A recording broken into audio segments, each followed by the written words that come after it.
those speed upgraded Zealots just wandering around aren't really going to do much. Stork putting a photon cannon now behind his natural expo in his mineral line. While his Zealots scatter on the map. So Jaedong doesn't have as much map control as he did previously. Stork is able to expand quite freely. He's putting a few gateways down, and he's going to start pumping out those ground units. But really, crucially, Jaedong is bunkered in. He's got a sunken up in his 12 o'clock expo as well. Now he's blocked that expo, and I just don't see what Stork is going to do here. And it just baffles me, because Stork seems to have played a very defensive game, and now he's putting up Archons, probably because he's fearing those Mutalisks. So Jaedong has put so much doubt in Stork's mind with his strategy selection that Stork just doesn't know what's going to come, because Jaedong has used the full range of units, and now Stork finally venturing out with a group of Zealots and a couple of High Templar with them, and Jaedong, and he's got an Overlord as well finally, so he can see those lurkers. Jaedong with only a group of Zerglings wandering around. He's played a very defensive game. He's been content to turtle. And Stork coming down. That Sunken is blocking those Zealots who are now taking damage from both those lurkers. Those lurkers are quite spread out. Stork forced to bring his Zealots back a little. High Templar coming in. Storm goes off on one of the lurkers. Storm goes off on the second lurker as well. Brilliant play by Jaedong. He moves the lurker back. But that Sunken goes down. That allows Stork to move in. Jaedong trying to take out the Observer, and we can see now why that Archon was there. And again, poor by Stork. He didn't defend his Observer, so the Observer goes down. But Stork is still in that base. The lurkers died just before the Observer went down. So Stork should now be able to take this base out. And that's brilliant play by Stork. He's fighting back here. If he can take this expansion down, he might even up the score a little bit. The second Sunken goes, another Sunken goes up in the base. Jaedong's got reinforcements arriving. He's pulled his units away, and now this time it's Stork who's trying to block the entrance to the gateway. He's got a Dark Templar as well, but that's not going to bother Jaedong too much, because he's been microing that Overlord away from that Archon, and now Jaedong manages to move in and retake that base. So that hatchery survives critically for Jaedong, even though he lost the drones here. I don't think the drones he lost are going to hurt him too much. The problem for Stork, though, is now his force is trapped inside that. He's not going to be able to get those High Templar away, and this is going to be very costly for him. I don't think those High Templar have energy for storms, and now they're trapped, and he's lost all of the High Templar before they could storm, and that's really hurt him big time. He's going to lose the Archon as well. He's done some damage and killed off a few drones. Jaedong's not going to mind that, but Stork has critically bought himself time to put up that expansion. The key thing for Protoss players when they're having these sort of running battles with Zerg players is to not lose their force, because Protoss forces are more expensive and harder to rebuild. They can win the battle, but they need to salvage most of the forces, and critically they need to salvage those High Templar and turn them into Archons, so that over the course of time their army of Archons can grow, and that's really what just hurts Zerg. Those Archons are like nuclear weapons unleashed against Zerg forces. Terrans are the players with nukes in this game, but for Protoss, the Archons against Zerg are almost as effective. And critically, Jaedong managed to trap those forces in there at that 6 o'clock expansion and kill them off. So, as Stork now trying to expand at the 12 o'clock expansion, Jaedong scouting it with a Zergling, and he's going to just stop that from happening. So, I think Stork needs to keep doing this. He needs to keep the pressure up. But what I need to see from Stork is I need to see some drops. I haven't seen a shuttle or anything from Stork. I need to see some drops, taking out a lot of drones. When he had that large force going in at that expansion at the 6 o'clock position of Jaedong's, he should have been dropping Jaedong's other bases simultaneously with the shuttle and storming those drones while Jaedong was distracted, and that's what he really needs to do. That's the level he needs to be at to bring himself back in the game. And Stork in a little bit of trouble here. He sent his Zealots up to the north to try and clear out that Zergling, but meanwhile his Dragoons and his Archon are trapped. Storm goes off over all of the Zerglings. The Archon gets taken out. He's lost a lot of his Dragoons, and this is bad for Stork. He separated his units. He didn't have his Zealot wall to protect his Dragoons and his Archon, and he's lost about half of his Dragoons and an Archon. He's also had to waste a storm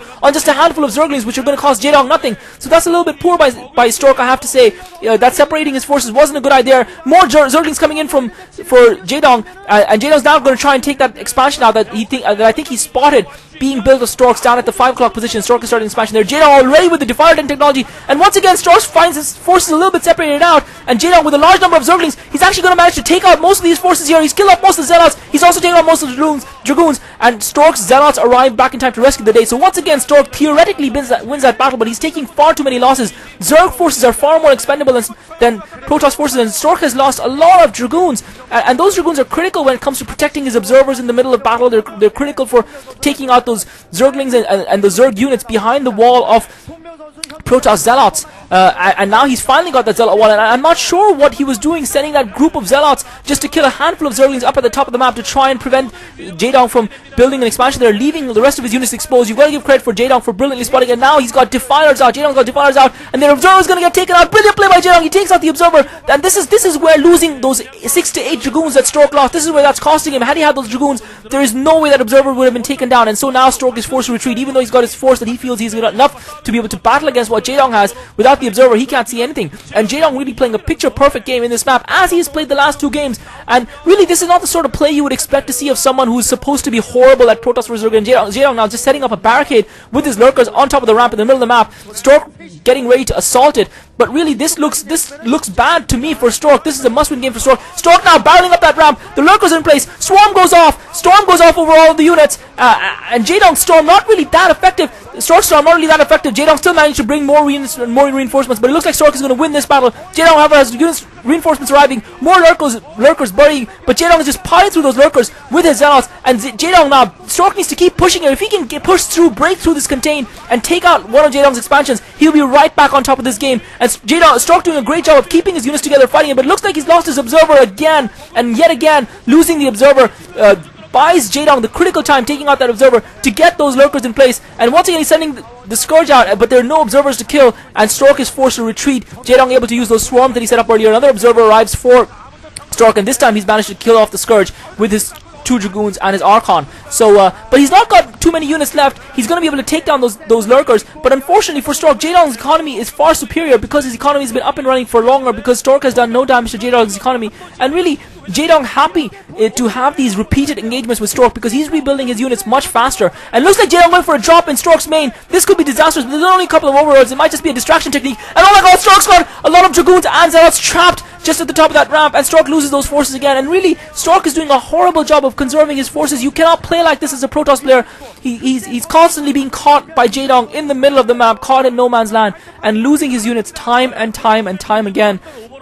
Excuse me, Jaedong with clear high tech, and that was a distraction with those 2 overlords. I think it was just to distract Stork for a second while he managed to catch those units in the middle of the map. Stork's still fighting, he's still not out of it. He's still got a decent number of expansions, but you feel that Jaedong is ahead in tech. He's got units upgraded, and he seems to be not allowing the Protoss player to build up a force of Archons, and that's the most critical thing here. And he's now got a double row of lurkers encamped up on top of that ramp, and it's going to be very difficult for Stork to come back in this matchup. And it looks to me, guys, like Jaedong is going to be the new OSL champion, and I've got to say I'm very impressed. This is someone who's supposed to be weak at Zerg versus Protoss, and yet he's just made one of the best players of the season look very, very average indeed, in my opinion. Stork finally has managed to amass certain number of units, and this seems to be the problem for Stork. He doesn't seem to either have enough Zealots when there's a fight, or he doesn't seem to have enough Dragoons. He just hasn't been able to get the right balance of units up because he's been losing a lot of forces, but finally he's managed to build up a decent force. Jaedong with just that expeditionary force of Zerglings scouting what Stork has and pulling back and trying to lure Stork to that ramp where he's got those lurkers arranged in an array of positions. It's going to be very difficult for Stork to assault that. So basically Jaedong has taken the left half as well as the top of the map, and Stork having a difficult time taking it back. Stork now trying to go up that ramp. He's doing clever. He's trying to go up on one side of the map. Swarm goes off. Stork storming in the middle, and what Stork is trying to do is he's trying to fight only one. Lose the Scourges come down to try and take down those observers. One of the observers gets taken down. One of the observers does survive though critically. Jaedong picks up his lurkers and tries to bring them into the battle, because Stork very cleverly was fighting on one end of the ramp to try and avoid all the spread out lurkers rather than just having his forces spread out all over the ramp. And I think it was a key tactic, it was a good tactic, but Jaedong just has too many forces and too many reinforcements arriving, and Stork has lost most of his units, and now he's fighting a retreating running battle with those Dragoons. That if he had another 5 or 6 Archons there, how different might that have been? And really just a hopeless situation for Stork. He loses yet another battle. Jaedong retains control of that part of the map. Stork still though not out of it, but he's just not able to keep up the production. He's not able to build up those Archons. Jaedong consistently killing off those Archons and those High Templar.